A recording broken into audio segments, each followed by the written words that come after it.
പങ്കാളിക്ക് തുല്യത നൽകുന്നത് ഇഷ്ടമല്ലാത്ത ചില ലൈഫ് പാർട്ട്നേഴ്സ് ഉണ്ട്. അവരുടെ കുറ്റങ്ങൾ ചൂണ്ടിക്കാട്ടാൻ നമുക്ക് സാധിക്കുകയില്ല. അതുപോലെ തന്നെ അവർ നമ്മുടെ മേലെ ഒരുപാട് കൺട്രോളിംഗ് ആയിട്ടുള്ള ബിഹേവിയർ കാണിക്കുകയും ചെയ്യും.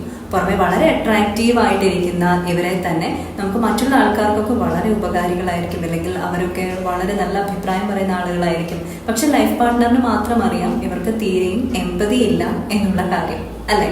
അപ്പൊ ഇങ്ങനെയുള്ള ഒരു ഘട്ടത്തിലൂടെയാണ് നിങ്ങൾ കടന്നു പോകുന്നതെങ്കിൽ ഒരു പക്ഷേ പങ്കാളിയിൽ നാർസിസ്റ്റിക് എലമെന്റ് കുറച്ച് കൂടുതലായിരിക്കാം.